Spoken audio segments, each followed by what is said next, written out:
Agência BNDES de Notícias. O BNDES, Banco Nacional de Desenvolvimento Econômico e Social, já liberou 2,5 bilhões de reais do financiamento de quase 11 bilhões para as obras das rodovias Presidente Dutra e Rio Santos. Executado pela concessionária CCR, o projeto faz parte do novo PAC, Programa de Investimentos coordenado pelo governo federal, e inclui a recuperação, ampliação de capacidade e melhorias nas duas rodovias. Estão previstos investimentos em 626 quilômetros de pistas, sendo 356 na Dutra, entre a capital paulista e o município de Seropédica, e 270 na Rio Santos, entre as cidades do Rio de Janeiro e Ubatuba. O objetivo é expandir em 40% a capacidade das duas rodovias. As obras já estão em andamento e poderão gerar 40 mil empregos durante a execução e mais de 3 mil depois de concluídas. Nesta terça-feira 15, o presidente da República, Luiz Inácio Lula da Silva, acompanhado do presidente do BNDES, Aloísio Mercadante, visitou o trecho das obras na Serra das Araras, entre os municípios de Piraí e Paracambi, no estado do Rio de Janeiro. Na ocasião, Mercadante destacou os benefícios do projeto para a população. Pela Dutra passa metade do PIB brasileiro.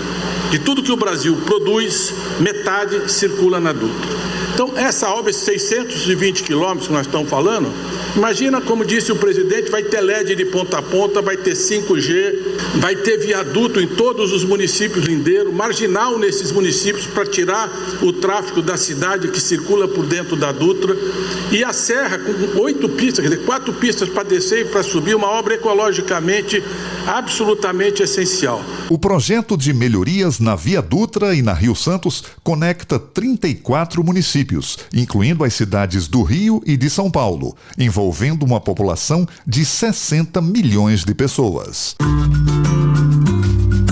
Para mais informações, acesse agenciadenoticias.bnds.gov.br. Boletim COP30, informações da Conferência da ONU sobre mudança do clima.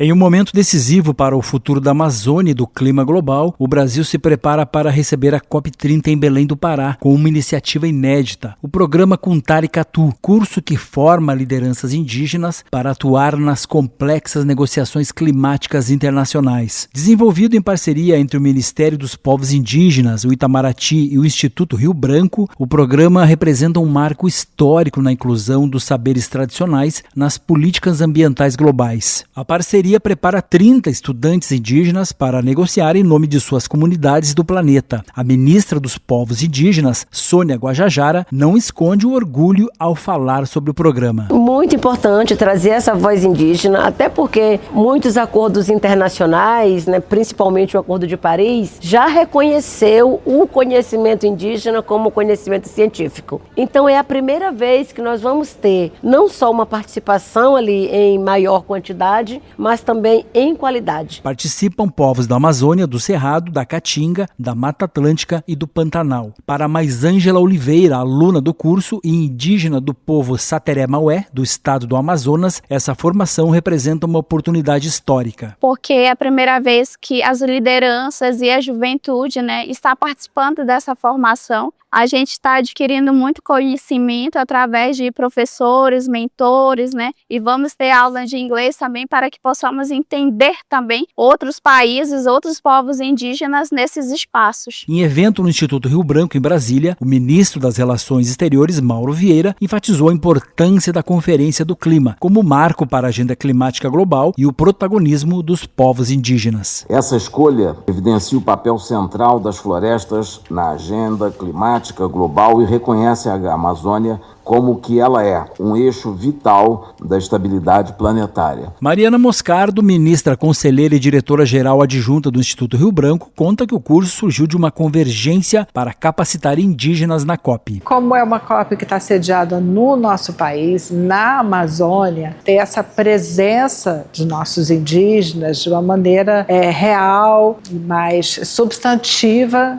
dentro desse processo todo negociador. Durante a aula do programa brasileiro com Taricatu, foi assinado um acordo entre o Itamaraty, o Ministério dos Povos Indígenas e o CNPq para a concessão de bolsas a candidatos indígenas à carreira diplomática. De Brasília, com informações da COP30, Leandro Molina.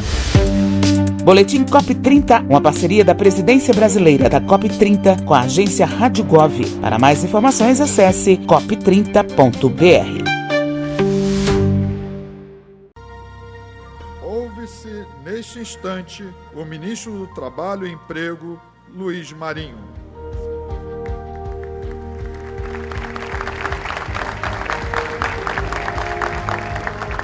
Boa tarde. Cadê aquele homem da visita? Boa tarde! Boa tarde! Comentar a todos vocês, prazer enorme estar aqui, querido presidente Lula, nosso querido dirigente da empresa, vice-presidente Alckmin, nossos queridos ministros, Haddad, Rui, Luciana, Márcio Fortes, ex-ministro das cidades aqui, Pancera, prazer enorme, Renan, nosso ministro, Benedita da Silva, grande Benê, em nome dela, como todos os nossos deputados aqui presentes, comentar os dirigentes do sindicato, a Thaís, a fala da Thaís aqui, ela é muito inspiradora. Inspiradora porque, presidente Lula, ultimamente se observa, dizem que os jovens não querem trabalhar na indústria. E a presença de muitos jovens aqui é uma demonstração que isso não corresponde literalmente à verdade. Hoje, um dos jovens disse, olha, eu era motoboy, agora estou aqui. Não é verdade que a juventude não queira trabalhar na indústria. O que a juventude não quer mesmo é ter um chefe chato por muito tempo e ganhar pouco. Não é verdade? A juventude quer ser bem remunerada, bem qualificada, bem formada. E aqui, presidente Lula, eu tenho visitado muitas empresas ao longo das nossas atividades, durante o governo, tenho visitado, acompanhando algumas ao presidente da República, ao nosso vice-presidente, e algumas também na minha função de ministro de Estado do Trabalho e Emprego, né, sozinho. Mas aqui eu observei uma coisa um pouco diferente das visitas que nós temos feito, que me pareceu, uma liberdade para o entusiasmo de vocês. Queria cumprimentar pela bela recepção que vocês nos fizeram, em particular ao presidente Luiz Inácio Lula da Silva. Uma bela recepção, muito alegre, com muita energia. Nós podemos dizer que podemos sair daqui com uma nova energia aqui ao visitar a Nissan do Brasil, aqui na cidade de Resende. Nosso muito obrigado. Queria aproveitar, eu não sei se o Haddad vai falar, mas queria falar de dois projetos que estão tramitando na Câmara dos Deputados, aproveitando a presença dos nossos deputados aqui. Um projeto é sobre o imposto de renda. Vocês sabem, o Haddad construiu, nos liderou, sob a orientação do presidente Lula, para constituir um processo gradativo, a partir de um compromisso do presidente Lula, de isentar o imposto de renda na folha de pagamento até R$5.000. Hoje, é 2 salários mínimos. Quem ganha até 2 salários mínimos não paga nada de imposto de renda, tá certo, Haddad? Mas, a partir de janeiro de 26, se o Congresso aprovar, quem ganha até R$5.000 não vai pagar nada de imposto de renda na folha de pagamento. E quem ganha de 5 a 7 vai pagar menos do que paga hoje. Isso é bom para nós, não? Então, é bom ou não é? Então, precisamos conversar com os nossos deputados para aprovar esse projeto, né? Porque, para compensar isso, 141 mil brasileiros e brasileiras, dos 215 milhões de brasileiros e brasileiras, 141 mil vai ter que pagar um pouco mais do que paga hoje. Veja só, 141 mil pagar lá 10%, um pouquinho de nada, para poder beneficiar milhões de brasileiros e brasileiras, né? Então, isso é um que eu queria falar. O outro é um outro produto que o presidente Lula nos pediu. Nós criamos lá em 2003, no começo do primeiro governo do presidente Lula, um produto chamado crédito consignado da folha de pagamento. Mas acabou não pegando muito para os serviços privados.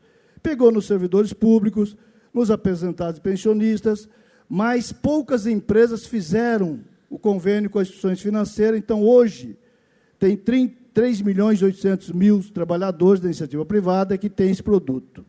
Os demais não têm. E o presidente Lula disse, é hora de dar crédito a todos os trabalhadores e trabalhadoras do Brasil. Tendo carteira assinada, tem que ter direito a acesso ao crédito para quem necessitar. Para a assalariada doméstica, para a assalariada rural, para o assalariado do comércio, do serviço, da indústria, da pequena oficina, do frentista do posto de gasolina, todos os trabalhadores e trabalhadoras que tenham carteira assinada podem ter acesso ao crédito mais barato. Porque muita gente não tem crédito junto aos bancos. Muita gente acaba tendo que cair na mão do agiota, não é verdade? Aí vai pagar juros muito altos, 20% ao mês, 12% ao mês, 8% ao mês, e quem conseguia nos bancos era no mínimo 6% ao mês, 8%, mais que isso. E esse crédito é a partir da tua carteira digital, quem não tem é só baixar o aplicativo no celular, a partir da tua carteira digital. Vamos imaginar que você tem uma dívida, está pagando muitos juros, você pode acessar a tua carteira, pedir para fazer uma simulação de um valor que você deseja, para pagar, por exemplo, 18 parcelas. Os bancos têm 24 horas para lhe oferecer uma proposta. A sugestão nossa, quem precisar, não fica ansioso e toma logo, fecha o contrato logo na primeira oferta. Espera as 24 horas, todos os bancos ofertarem, aí você escolhe o menor juro que vão te oferecer. Se achar que está alto, não fecha, dali 24 horas de novo, faça novo pedido de simulação, que eles vão chegar num patamar muito baixo do que está sendo praticado hoje no mercado. Depoimento de muita gente que já fez, e também do Banco do Brasil, da Caixa Econômica, e sempre é bom consultar o Banco do Brasil, a Caixa Econômica, não é, presidente Lula? É que reduz, muitas vezes, pela metade dos juros que estavam pagando em outras instituições financeiras ou no mercado antes desse produto. Dia 21 do mês passado é que entrou a operação. Até hoje, até ontem à tarde, mais de 1.100.000 trabalhadores tinham fechado o contrato nessa operação e um valor de 6 bilhões e 600, quase 6 bilhões e 700 milhões já tinha sido ofertado para muitos trabalhadores. O depoimento é: conseguimos baixar, conseguimos melhorar a nossa vida. Sugestão: não pegue se não precisar. Pegue para trocar a dívida cara por barata ou para fazer um investimento. Alguém vai comprar uma geladeira. Faça uma simulação na loja, vê a loja que tem o menor preço.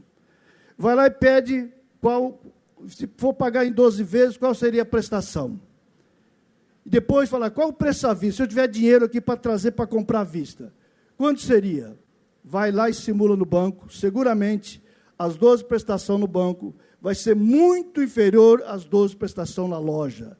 É para isso que nós criamos, é para que os nossos trabalhadores e trabalhadoras tenham direito ao acesso a um crédito que até hoje não tinha. Isto é o presidente Lula pensando no povo trabalhador do nosso Brasil. Abraço forte, que Deus abençoe.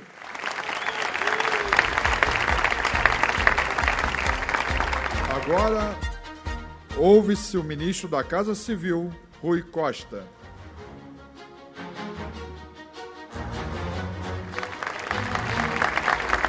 Boa tarde a todos e todas. Boa tarde, gente. Aqui é rápido, eu sei que todos estão ansiosos para ouvir o presidente da República. Mas eu quero registrar, presidente, a partir do depoimento da Thaís, que, na minha opinião, é muito simbólico. Tem a ver com a história de vida dela, com a história de vida do senhor, com a minha história de vida e com a história de vida de muitos que estão aqui. E tem tudo a ver com o governo do presidente Lula. E eu não posso, nesse momento de alegria, de comemoração, de lançamento de um novo carro, de comemoração do crescimento da indústria no Brasil. Em 2023, quem puxou o Brasil para crescer foi a agricultura. Em 2024, quem puxou o Brasil para crescer foi a indústria. A indústria cresceu, a indústria de automóvel cresceu mais ainda, e pelos dados demonstrados aqui, a Nissan cresceu ainda mais. São novos empregos gerados, aqui foram anunciados mais 400 empregos.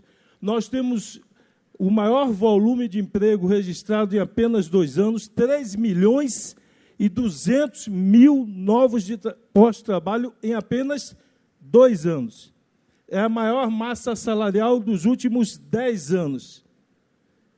Com crescimento real do salário mínimo, com crescimento de oportunidades. E a Thaís falou aqui da educação. E nós encontramos, Thaís, em janeiro de 23, quando nós entramos, unidades de universidades paralisadas. 3.500 escolas paralisadas. Mais creches paralisadas. E o presidente Lula entrou, retomou todas elas. Em 2 anos, nós já entregamos mais da metade das que estavam paralisadas. E o presidente Lula já anunciou mais 100 novos institutos federais de educação tecnológica espalhados pelo país. 100 novos. Chegaremos a 700 institutos federais espalhados pelo país. Para quê? Para poder dar oportunidade a pessoas como você. Porque o presidente gosta de repetir, apesar de não ter nível superior, acredita na educação como instrumento de transformação da vida das pessoas. Você chegou até aqui através da educação. Eu cheguei até aqui através da educação e muitos outros chegarão porque esse ano saiu o resultado em apenas 2 anos do censo escolar. E o presidente pediu, há 2 anos atrás, eu quero as escolas do Brasil em tempo integral. Tivemos o maior crescimento, tanto no ensino fundamental como no ensino médio, da escola de tempo integral, que é aquela que a criança fica a maior parte do dia dentro da escola, fora da zona de risco das ruas das cidades brasileiras. Estudando mais, pesquisando mais, fazendo esporte, fazendo cultura e sendo gente. Então, aqui é um momento de alegria e dizer, Thaís, tudo o que você falou tem a ver com a transformação que o Brasil está tendo com o presidente Lula, que voltou a fazer esse país sonhar em ser um país de todos os brasileiros. Que Deus nos abençoe. Parabéns.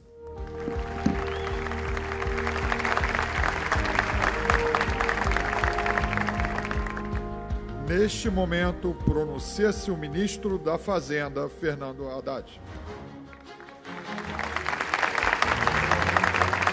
Presidente, eu vou falar rapidinho, porque o Rui e o Marinho já falaram tudo que tinha para ser dito aqui, e as pessoas querem ouvi-lo. Mas queria dizer o seguinte, eu acho que é importante vocês saberem, né? Vocês dão muito depoimento de vida para a gente, mas é importante a gente dar um depoimento de vida para vocês também. Eu sou professor universitário e eu, para falar a verdade, gostava de política, sempre gostei de observar a vida pública, de participar como cidadão, mas tinha muita dúvida se ia ocupar um cargo, se eu ia participar de um governo. Mas 2 coisas me motivaram. A primeira delas foi o aparecimento do Lula. A figura do Lula me motivou a pensar diferente a política. Eu, em 1989, eu morava fora do Brasil, morava no Canadá. E eu não acreditei quando liguei a televisão e recebi a notícia pela TV de que o Lula tinha passado para o 2º turno.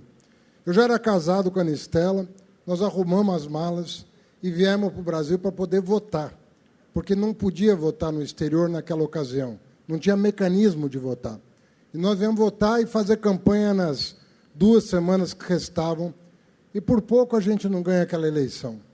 Mas a segunda razão, que eu acho mais importante todos aqui saberem, é a Thaís.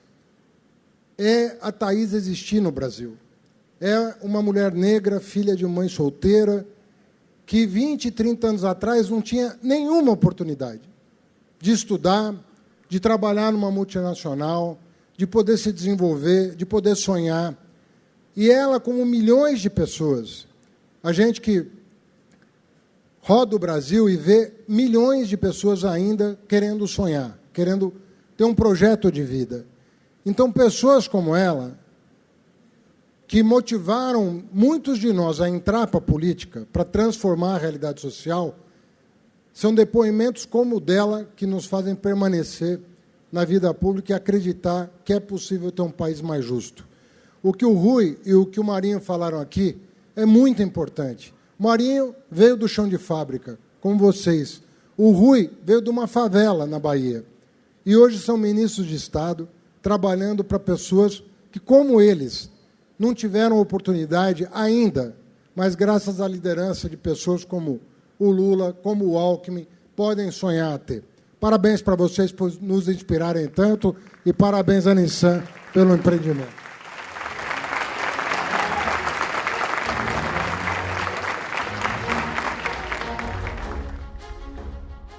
Neste instante, ouve-se o vice-presidente da República e ministro de Estado do Desenvolvimento, Indústria, Comércio e Serviços, Geraldo Alckmin. Boa tarde. Eu vou seguir o roteiro da brevidade aqui. Então, saudar o presidente Lula, nosso governador, ministros, o Gui Rodrigues e o Gonzalo, amigas e amigos. Há um grande esforço do presidente Lula em fazer a indústria no Brasil crescer. A indústria está na ponta da inovação e da tecnologia, agrega valor, paga salários mais altos, promove o desenvolvimento do país. Então, o presidente Lula lançou a NIB, Nova Indústria Brasil, uma indústria mais inovadora, sustentável, competitiva e exportadora. O exemplo é a Nissan, inovadora. Acabou de ser assinado aqui, ministra Luciana, a FINEP, Pancera, com a Nissan para inovação.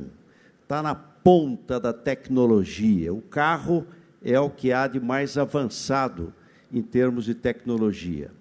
Uma indústria sustentável, flex, né, motor flex. O presidente Lula sancionou a lei do combustível do futuro, etanol na gasolina, bio no diesel, hidrogênio verde, veículos elétricos, híbridos. Nós estamos na vanguarda da sustentabilidade. Teremos até esse ano no Brasil a COP30, lá na Amazônia, em Belém, no fim do ano. Uma indústria mais competitiva. E o presidente Lula assina o MOVER, Mobilidade Verde, 3,8 bilhões de crédito tributário para a indústria automotiva, baseado na eficiência energética, reciclabilidade e segurança automotiva. E o ano que vem, agradecer ao ministro Haddad, 3,9 bilhão para fortalecer a nossa indústria. Além disso, a reforma tributária, ela desonera totalmente investimento e desonera totalmente exportação. E uma indústria exportadora. E a Nissan está batendo recordes de exportação para a nossa América Latina. Aliás, o presidente Lula esteve no Japão, agora, semanas atrás, e está ampliando os acordos do Mercosul com a União Europeia, e entrou mais um país no Mercosul, que é Singapura. E a indústria automotiva trazendo boas notícias. A indústria automotiva no mundo cresceu ano passado 2%. No Brasil, ela cresceu 9,7%. 9,7%. E a Nissan, o ano passado, 21% a fabricação. Aliás, essa fábrica não é só de veículos, é veículos e motores. Ela fabricou mais de 700 mil motores aqui em Resende, saudando aqui o nosso prefeito. E, de outro lado, a venda de veículos cresceu, estão aqui as concessionárias, 14,1% a venda de veículos, um recorde quase no mundo. E aí vem agradecer aos parlamentares a lei do marco de garantia, porque ela tornou o crédito mais acessível e o juros mais baixo, o spread menor. Resultado, o Brasil vendeu 14,1% a mais de veículos e ganho de renda da população. Não tem país que cresça sem emprego e massa salarial.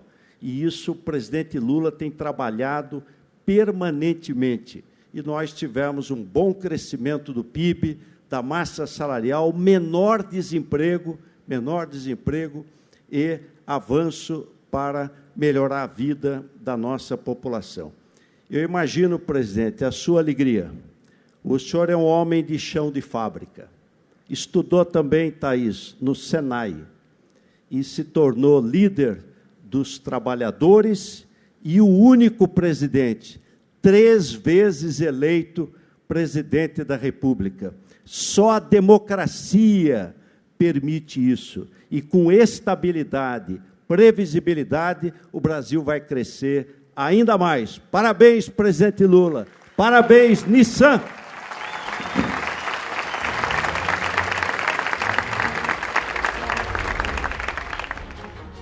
Bem, primeiro, eu acho que nós já falamos demais. Os caras apresentaram um carro aí pensando em vender o carro ainda hoje, e nós começamos a falar, os concessionários vão embora, não vão vender esse carro hoje, eu espero que vocês comecem a vender esse carro amanhã. Eu primeiro quero agradecer aos meus companheiros do governo, o Alckmin, o Haddad, o Rui, o Marinho, a nossa companheira Luciana, o Prancerra, os nossos deputados federais, o nosso deputado, o ministro Renan, o ex-ministro Márcio, da gente poder usufruir de um dia como o de hoje. Normalmente, a gente reclama muito que as coisas não acontecem do jeito que a gente deseja, e muitas vezes a gente fica tentando procurar culpado pelo fato das coisas não acontecerem. E a gente nunca para olhar se a gente tem ou não culpa das coisas não estarem acontecendo como a gente deseja. O Brasil, lamentavelmente, durante muitos anos não tratou a educação com o menor respeito. E às vezes a gente fica triste porque, proporcionalmente, países como a Argentina, como o Chile, têm muito mais gente formada em universidade do que nós aqui no Brasil. Porque o Brasil, enquanto a Argentina, em 1918, já fazia a sua primeira reforma universitária, o Brasil só foi criar a sua primeira universidade em 1920. Uma demonstração de que a educação nesse país não tinha valor. Quem tinha dinheiro que podia estudar no exterior, ia. Quem podia estudar fora, ia. Quem não podia era o destino nosso, trabalhar. Corta cana. Nós fomos o último a acabar com a escravidão, o último a fazer a independência, o último a conquistar o voto da mulher. Sabe, o Brasil tudo foi retardado. E isso tem uma razão de ser. Havia quem não quisesse apostar na educação, mesmo tendo consciência que a educação era importante, porque mandavam seus filhos estudar no exterior. Ora, o que nós resolvemos fazer? E aí eu devo muito ao Haddad e à esposa dele que me apresentaram uma proposta. A minha obsessão era como garantir que as pessoas mais pobres desse país tivessem o direito de fazer uma universidade. Porque no Brasil tem uma contradição absurda. A escola pública ela tem menos possibilidade de oferecer qualidade no ensino fundamental do que a escola particular. Então, normalmente, as pessoas que têm dinheiro colocam seus filhos para estudar em escola particular no ensino fundamental. Quando chega na universidade, as melhores são as federais. Aí, aquele que pôde fazer uma escola fundamental particular vai fazer a privada, sabe? Vai fazer a particular pública e o pobre vai ter que pagar a universidade. E muitas vezes as pessoas passavam no vestibular, e quando iam estudar numa escola particular, o preço era os olhos da cara, as pessoas não podiam estudar. Então nós resolvemos mudar isso. Como é que a gente consegue fazer com que as pessoas cheguem à educação? E aí nós criamos o ProUni. O ProUni foi uma verdadeira revolução nesse país. A gente, na verdade, pegou uma parte da dívida que tinha conosco as universidades federais e transformamos em bolsa de estudo. Que foi uma revolução. Foram mais de 2 milhões e meio de estudantes na universidade, gente da periferia de escola pública. A USP, há 20 anos atrás, o Alckmin era governador do estado, sabe, a USP não tinha quase nenhum negro estudante na USP. Depois nós criamos um mecanismo, o Alckmin também facilitou a periferia.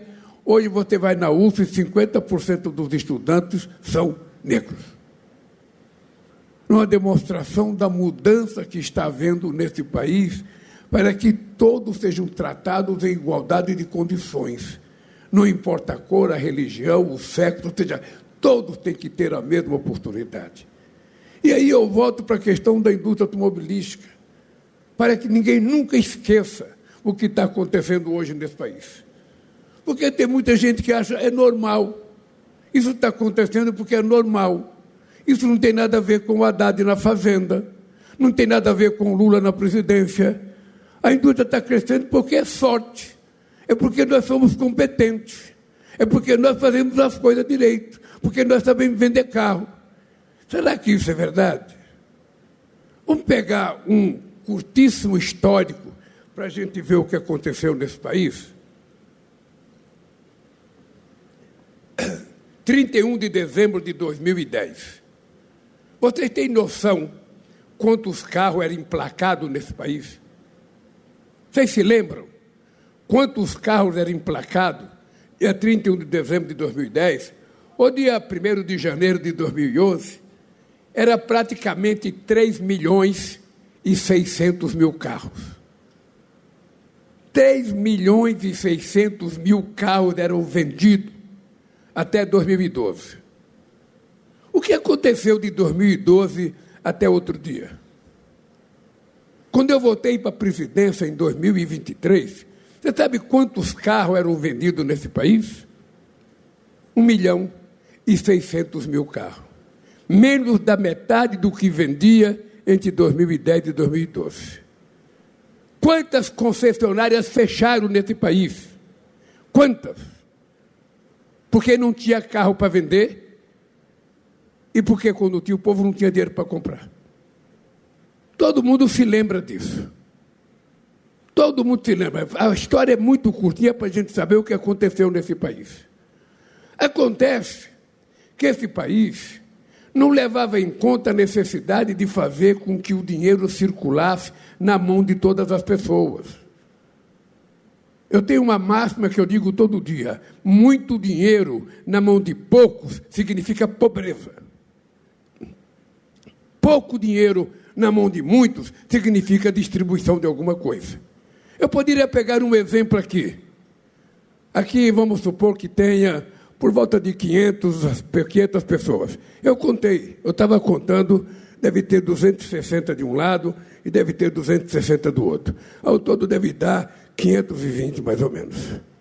Tá? Mas como eu não sou nenhum centro de pesquisa, fica no mais ou menos. Então imagina vocês que a Nissan me dava esse carro aqui. Quanto custa esse carro? Não precisa falar o preço. Eu invento o preço. Não precisa falar o preço. Eu invento um preço aqui. Vamos supor que esse carro custasse 1 milhão. 1 milhão. E a Nissan me desse o carro e eu falava: eu não quero o carro, me dê o dinheiro. Ele me dava 1 milhão. Eu colocava no bolso, ia num banco, depositava numa conta minha para render juros. O que ia acontecer? Todos vocês iam ficar lambendo o dedo e eu ia guardar 1 milhão só para mim. Olha, mas se ao contrário de dar 1 milhão para mim, a Nissan pegasse esse 1 milhão e repartisse R$1.000 para cada um, o que iria acontecer? Todos vocês iam tomar uma cerveja hoje à noite, todos vocês iam no supermercado comprar alguma coisa, todos vocês iam comprar 1 quilo de carne, todos vocês iam comprar alguma coisa. O dinheiro iria circular rapidamente, iria voltar para a própria Nissan, porque vocês iriam conseguir até comprar um carro. O que aconteceu no Brasil é exatamente isso. O dinheiro começou a circular, as pessoas começaram a se formar melhor, as pessoas começaram a ganhar um pouco mais, o salário mínimo passou a ser um pouco mais do que a inflação, porque tem gente que na hora que ele vai pagar o salário mínimo, ele acha que o salário mínimo é muito alto. Porra, eu estou pagando para essa empregada doméstica R$1.000. Ô, gente, R$1.000 não é alto, nem 1.500. Ao invés de olhar a pessoa como empregada assalariada, olha ela como consumidor. Não dizem que o cliente é a coisa mais importante de uma loja? Não é? Quando vocês vão vender um carro, o cliente não é o mais importante? Então, imagine o trabalhador que você paga o salário, um cliente, um consumidor. Porque aí a gente fica mais leve para pagar e a gente fica mais perceptivo de receber de volta esse dinheiro com as pessoas consumindo. É esse o milagre que está acontecendo no Brasil. Primeiro, seriedade, estabilidade econômica. Segundo, estabilidade política. Terceiro, estabilidade jurídica.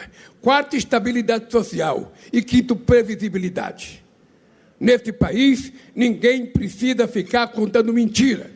Nesse país, ninguém precisa ficar fazendo fake news. Nesse país, ninguém precisa ficar ofendendo as pessoas, desmoralizando as instituições, agredindo os outros. Esse país é para seguir o exemplo dos trabalhadores da Nissan. Ser respeitoso não é mérito, é obrigação nossa respeitar o próximo, tratar com carinho o próximo, estender a mão para quem necessita. É isso que eu vi que vocês aprenderam aqui na Nissan. Educação. Educação. Eu fui no Japão agora, dei até um abraço no imperador. Disse que não podia tocar no imperador, eu dei logo um abraço nele, que é para ele saber como é que brasileiro age.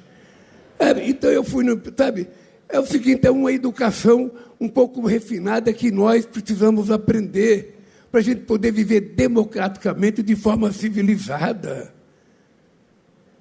Não é possível que esse país, que era o país mais querido do mundo, esse país era o país mais alegre do mundo, de repente foi tomado pelo ódio. De repente o pai não quer conversar com o filho porque o filho pensa diferente dele. De repente, a mulher não quer conversar com o marido porque ele pensa diferente dela. De repente, o pai quer brigar com o afilhado. Onde é que já se viu uma sociedade como a nossa, amorosa, trabalhadora, alegre, que tem samba, que tem futebol, que tem um monte de coisa, ser tomada pelo ódio, ser tomada pelo desrespeito? Por isso eu fiquei feliz com o tratamento que vocês prepararam para nós aí. Eu vou até reivindicar para vocês ganhar hora extra pelo carinho que vocês me trataram aí, um pouco mais. Então, gente, eu estou dizendo isso para a gente saber que as coisas não acontecem, sabe, de forma gratuita. O que está acontecendo no Brasil não é sorte. Vocês estão lembrados no outro mandato meu, de 2003 a 2010, quando a economia chegou a crescer 7,5%? Está crescendo porque o Lula tem sorte. Quisera Deus que esse país só tivesse presidente que tivesse sorte. Quem sabe a gente estaria no G7, no G5, no G4, que já para a gente fosse mais importante.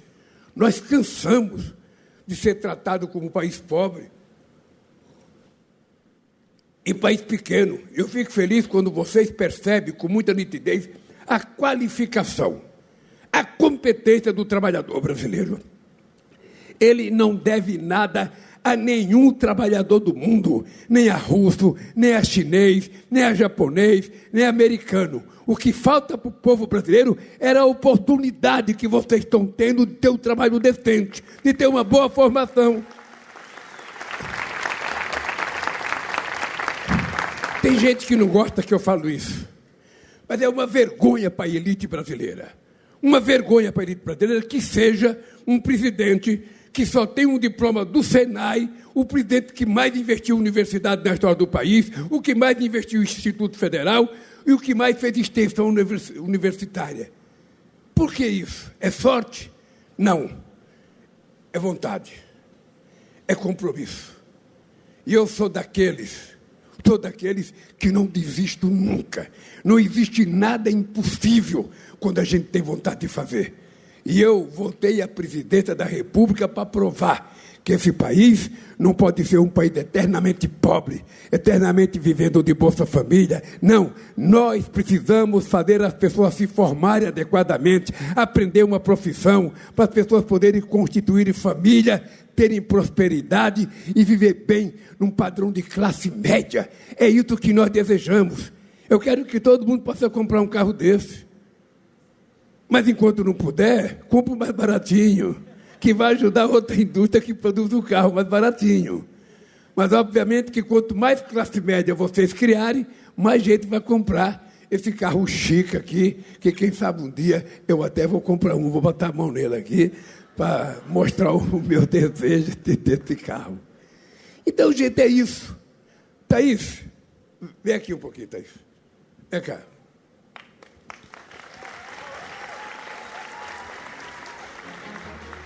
O que uma menina dessa mostrou para nós quando ela falou? É que a gente não pode nunca parar de acreditar e de querer as coisas. Não existe espaço para você parar resmungando, porque fulano não presta, o prefeito não presta, o governador não presta, o presidente não presta, o deputado não presta, a Nissan não presta. Não. Nós precisamos fazer uma avaliação interna nossa para saber se a gente está fazendo o mínimo necessário que Deus quer que a gente faça. Porque Deus, quando nos colocou no mundo, Ele nos colocou inteligência, nos colocou isso aqui para trabalhar, as pernas para andar, sabe, para jogar futebol até e para trabalhar na Nissan. Ou seja, o que nós precisamos é aprender a utilizar as armas que nós temos. Senão, qual é a explicação que eu posso dar do ponto de vista sociológico? Qual é uma explicação que eu posso dar para os cientistas políticos desse país? Que um cara que nasceu em Caeté, que poderia ter morrido de fome antes de completar 5 anos de idade, que veio para São Paulo com 8 irmãos, passando necessidade, passando fome, sem ter o que comer, esse cara vira presidente da República. Qual é a lógica disso? Se não fosse, primeiro, uma coisa chamada Deus, sabe, que está dentro de nós e faz a gente crescer quando a gente merece. Segundo, é a vontade de disputar.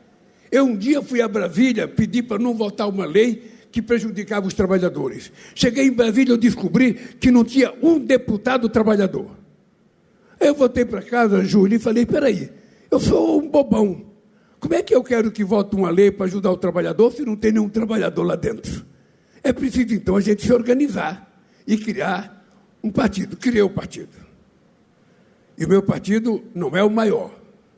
Mas se vocês prestarem atenção numa coisa interessante, eu fui o segundo em 89, o segundo em 94, o segundo em 98, o primeiro em 2002, o primeiro em 2006, o primeiro em 2010, o primeiro em 2014, o segundo em 2018 e o primeiro em 2022. Alguma coisa aconteceu nesse país. E aconteceu nesse país porque pessoas como a Thaís começam a adquirir consciência, começam a saber que ela tem direitos, começam a saber que ela pode conquistar coisas. Não é a cor, nem o tamanho, nem o cabelo que diminui a pessoa. Porque caráter a gente não compra em shopping. Caráter a gente não compra em aeroporto.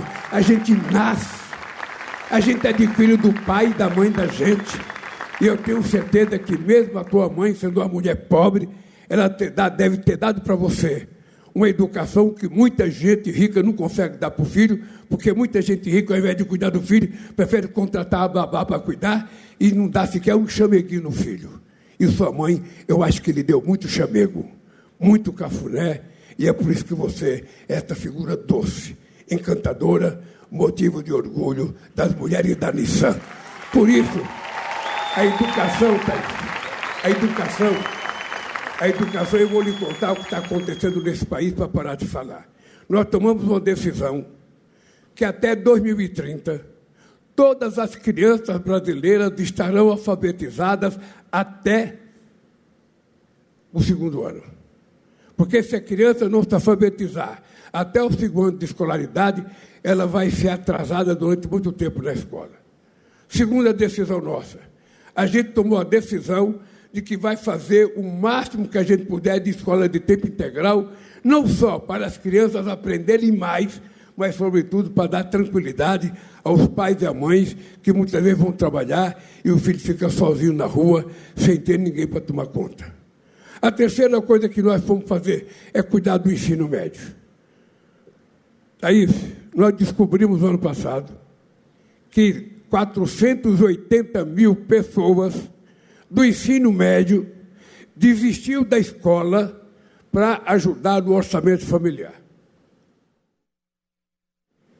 Ou seja, 500 mil de meninas e meninos que estavam estudando o ensino médio paravam de estudar. E iam para casa fazer o quê? Fazer bico para ajudar o pai e a mãe. Aí, eu e o Camilo, que é o ministro da Educação, fiquei pensando, o que a gente vai fazer com um país que tem 500 mil pessoas desistindo da escola para ajudar no orçamento familiar? Nós vamos ter que cuidar, sabe, encontrar uma forma de garantir essas crianças na escola. Porque se tem gente que fala que é caro cuidar deles na escola agora, imagina como será caro cuidar deles quando tiver que ir para a cadeia. Enfrentar o crime organizado é muito mais caro.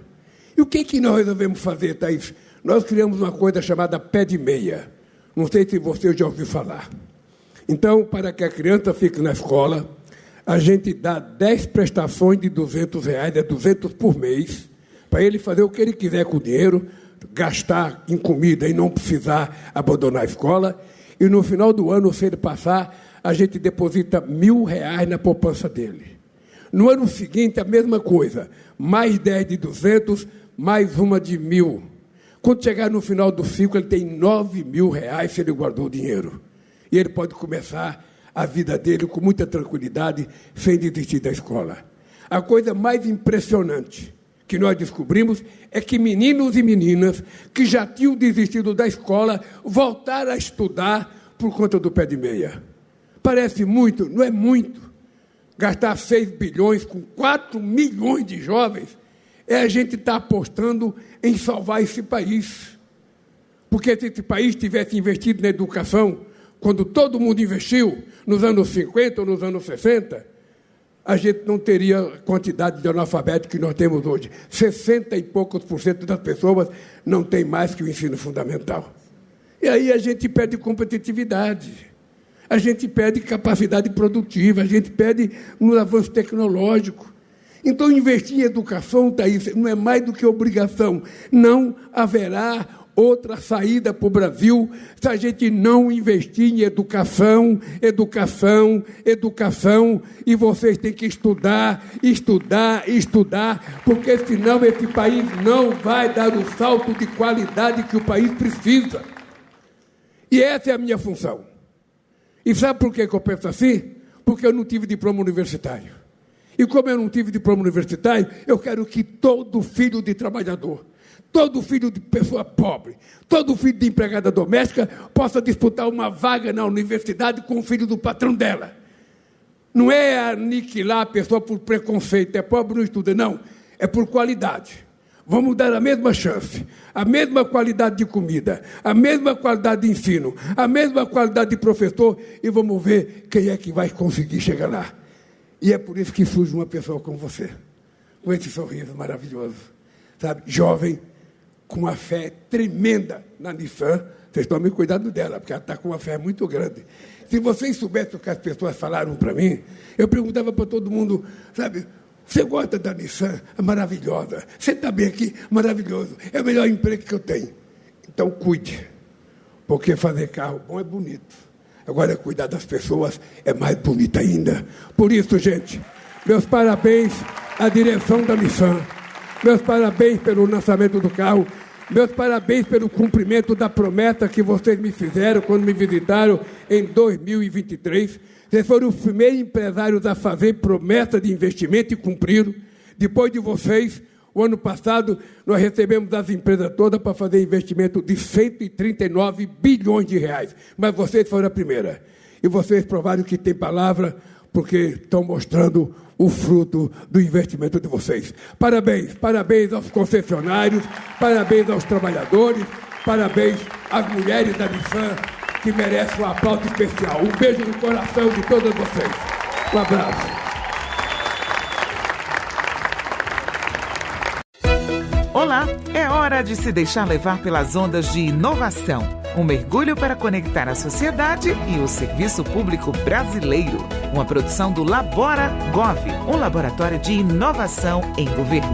Numa sociedade em que as pessoas são reconhecidas pelo que elas fazem, o trabalho é uma importante ferramenta para enfrentar a exclusão que diversas pessoas sofrem. Já pensou sobre isso? Pois é. Mas para a população LGBTQIAPN+, a realidade é que a violência e o preconceito dificultam o acesso a empregos formais. Além do mais, quando são contratadas, frequentemente sofrem exclusão e assédio no ambiente de trabalho. Olá, eu sou o Arlon Ricardo de Amorim, um homem cisgênero, ou seja, me identifico com o sexo masculino que foi me dado quando eu nasci. Sou branco passável, que significa que tenho traços indígenas, tenho estatura mediana, uso barba e tenho cabelos escuros. Hoje utilizo um óculos bege. Sou servidor da Justiça Federal de Santa Catarina e servidor público há 10 anos. E eu sou Larissa Valverde, servidora do Labora Gov e anfitriã desse episódio do Ondas de Inovação. Sou uma mulher cis, baiana, parda, de olhos e cabelos pretos e uso óculos de armações brancas. Hoje te convido a mergulhar comigo em práticas que tornam o trabalho um espaço mais diverso, acolhedor e seguro para a população LGBTQIAPN+. Para começar, quero te fazer uma pergunta.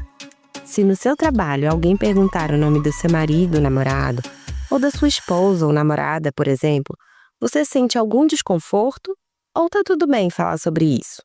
Pois é.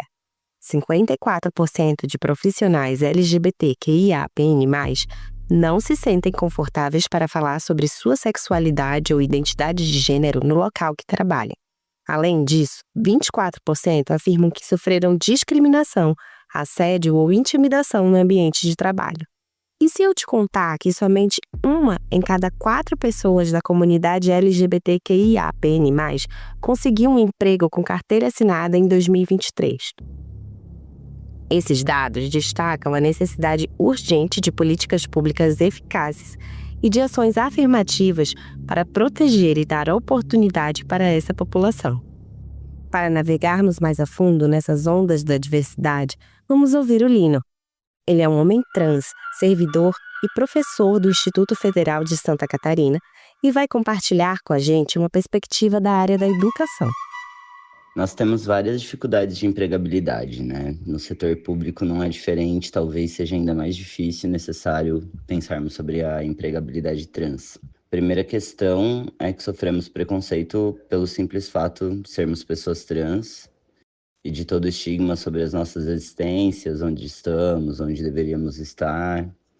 A imagem que se faz de uma pessoa trans não é de uma pessoa da medicina, do direito, da engenharia, mas ainda é aquela da margem social, do trabalho sexual, da miséria.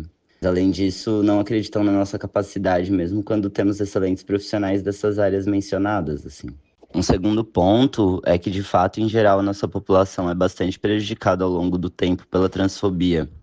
O fato é que, quando não há uma transfobia direta e violenta, que expulsa as pessoas trans da escola e da escolarização, muitas vezes acontecem transfobias veladas, como a negligência com pessoas trans, o não atendimento e a falta de atenção voltadas a essas pessoas em sala de aula, além da falta de respeito com o nome e gênero dessas pessoas, e que também afeta a saúde mental e as possibilidades de aprendizagem e excelência de estudantes trans. Por fim, a grande dificuldade a ser esperada é que pessoas trans ocupem, nos cargos públicos e em todos os espaços, o mesmo índice que ocupam na sociedade, a fim de que conquistem melhores condições de vida. Isso parece só ser possível por meio de ações afirmativas. E que, por fim, essa sociedade pudesse estar em contato com pessoas trans para destruir esses estigmas que foram construídos ao longo do tempo sobre essa população. Então, tanto a população trans quanto a sociedade em geral poderia ser beneficiada dessa diversidade, né? A partir da fala de Lino, podemos compreender um pouco as dificuldades que a população trans enfrenta desde a infância até a vida adulta. Geralmente, uma trajetória de exclusão e de sofrimento, marcada por preconceitos e falta de oportunidades. Somente 4% do total de empregos formais são da população transgênero. Mais uma vez, constatamos a importância de políticas públicas voltadas para essa população. Vamos refletir agora sobre a oportunidade de trabalho no serviço público. Será que basta qualquer pessoa LGBTQIAPN+, ser aprovada em um concurso para garantir o seu sucesso? Infelizmente não, e sabemos disso, né? É preciso garantir a permanência das pessoas LGBTQIAPN+, em um ambiente acolhedor e inclusivo para promover o seu desenvolvimento.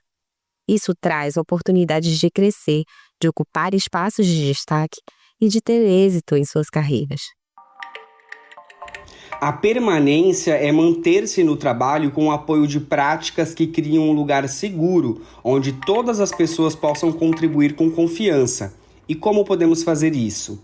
Com ações contínuas de acolhimento, capacitações, formações sobre diversidade, escuta ativa, suporte psicológico, políticas de enfrentamento ao assédio e à discriminação, entre outras medidas que promovam o bem-estar e o bem-viver no mercado de trabalho. Já o êxito tem a ver com o sucesso que essas pessoas podem alcançar em suas carreiras, uma vez que estejam em um ambiente de trabalho que valorize suas habilidades e seus talentos. Existem vários mecanismos de inclusão nesse sentido, como acesso a programas de capacitação, participação dentro das suas organizações ou em redes, além de promoções e nomeações em cargos de alta gestão. Não basta apenas que as organizações públicas abram suas portas para pessoas diversas. É necessário que essas pessoas tenham oportunidades reais de crescimento profissional, independente de sua orientação sexual, identidade de gênero, raça ou deficiências. Ou seja, as organizações devem assumir o compromisso pela equidade. É preciso que as lideranças se dediquem a enfrentar as desigualdades e a discriminação de forma ativa e transparente. Quer saber como? O Marlon conta pra gente algumas práticas para garantir o êxito LGBTQIAPN+, no serviço público. Criar redes de apoio dentro das organizações nas quais as pessoas possam compartilhar suas experiências, discutir desafios e buscar soluções coletivas, promover atividades educativas sobre diversidade e combater o assédio e a violência, coletar, organizar e acompanhar dados sobre a diversidade. A gente sabe que a falta de dados reforça a exclusão desses grupos LGBTQIAPN+, e sem esses dados é difícil entender a realidade das pessoas LGBTs para assim desenvolvermos políticas públicas que realmente funcionem. Além disso, adotar ações afirmativas, como cotas para pessoas trans em concursos públicos, como já foi feito pelo Ministério Público da União. Mas o que será que está acontecendo no governo federal para garantir a dignidade e a inserção de pessoas LGBT+ no mercado de trabalho? Para descobrir, vamos ouvir um trechinho de um episódio do programa Matérias da Voz, disponível na Rádio Gov. No mês da diversidade, o governo federal anunciou 3 programas para garantir a dignidade e a inserção no mercado de trabalho de pessoas LGBTQIA+. Até o fim deste ano, vão ser investidos mais de 8,5 milhões de reais. O programa Acolher Mais atende pessoas LGBTQIA+, em situação de rua ou abandonadas pela família. Já o programa Bem Viver Mais é destinado ao apoio de práticas de autoproteção e de autocuidado de populações LGBTQIA+, que estão no campo e nas florestas, como camponeses, indígenas e quilombolas. E no programa Empodera Mais, o objetivo é gerar oportunidade de emprego e renda. A secretária nacional dos Direitos das Pessoas LGBTQIA+, Simila Ha, afirma que os programas são emergenciais para esta população tão vulnerabilizada. Esse orçamento vai permitir, pela primeira vez, a gente construir programas que vão conectar o governo federal numa ação direta com a ponta e o atendimento às pessoas LGBTQIA+. E a partir daí, construir o que nós chamamos de Política Nacional dos Direitos das Pessoas LGBTQIA+, e institucionalizar essa política. Sabemos que nós, mulheres cis ou trans, somos mais vulneráveis à violência doméstica. Dados de 2023 mostram que 30% das mulheres do país já sofreram algum tipo de violência doméstica ou familiar provocada por um homem. E que, quanto menor a renda, maior a chance de ser agredida fisicamente. Romper com o ciclo de violência, retomar a vida e entrar no mercado de trabalho é um desafio para tantas de nós que vivem essa triste realidade. Com o objetivo de gerar oportunidades e transformar as vidas dessas mulheres, o governo federal instituiu em 2023 uma nova política.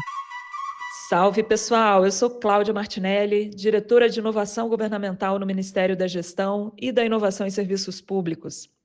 Eu sou uma mulher de estatura média, pele clara, tenho cabelos ondulados, castanhos, logo abaixo dos ombros. Meus olhos também são castanhos e eu uso um óculos de armação fina e preta.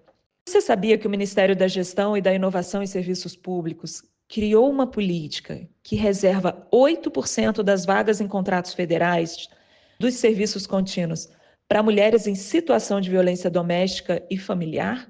Essa iniciativa representa uma grande oportunidade para que essas mulheres, incluindo aqui as trans em situação de violência, conquistem sua independência financeira e rompam com o ciclo de violência a que estão submetidas, incluindo aí a violência patrimonial. Mais do que garantir emprego, essa política permite a essas mulheres que sejam reconhecidas e valorizadas por suas capacidades profissionais e também ajuda no combate ao preconceito e aos estigmas a que tantas vezes elas estão submetidas ao longo de suas vidas.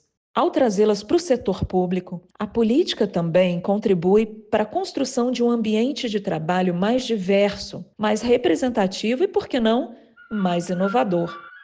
Nós, servidoras e servidores públicos, temos nossa responsabilidade nisso tudo, né? E aí entra a importância do letramento, que é entender o mundo à nossa volta de forma crítica e refletir sobre diferentes realidades sociais. Para isso, devemos buscar informações, aprender conceitos básicos e combater preconceitos, respeitando as diferentes identidades de gênero e orientações sexuais existentes. Se você chegou até aqui, percebeu que a luta pela diversidade e inclusão no serviço público não é apenas uma questão de representatividade, certo? Como Marlon explicou, as políticas de inclusão, permanência e êxito são essenciais para garantir que a diversidade não seja apenas um dado estatístico ou algo bonito de se falar. Devem ser direitos realmente garantidos para todas as pessoas, sem exceção.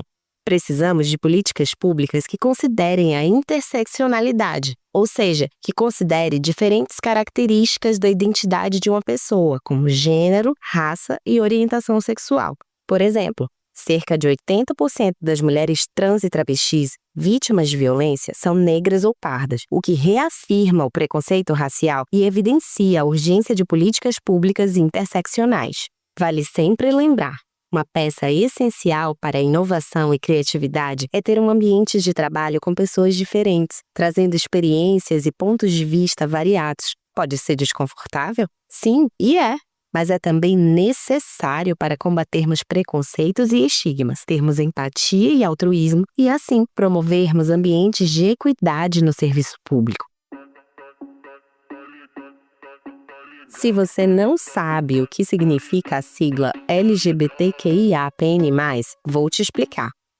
Ela representa diferentes identidades, por isso, cada letra é importante. L é para lésbicas, G para gays, B para bissexuais, T para transexuais, Q para queer, ou seja, que não se encaixa nas definições tradicionais de gênero ou de sexualidade, I para intersexuais, aqueles que nascem com características biológicas de ambos os sexos, e A para assexuais, quem não sente atração sexual. A sigla ainda inclui o P para pansexuais, que se atraem por pessoas independentes do gênero, e N para não binários, que não se identificam exclusivamente como homem ou mulher. O sinal de mais é para incluir todo mundo. Eu sei que é difícil decorar e até falar todas as letras, e está tudo bem. Nós precisamos reconhecer que existem essas diferentes identidades e que devemos respeitar e garantir seus direitos. Afinal, aprendemos que não precisamos ser LGBTQIAPN+, para entender que há desigualdades de direitos por causa de preconceitos de gênero e de identidades, né? Bom, chegamos ao fim desse episódio. Muito obrigada por mergulhar comigo nessas ondas de diversidade e orgulho.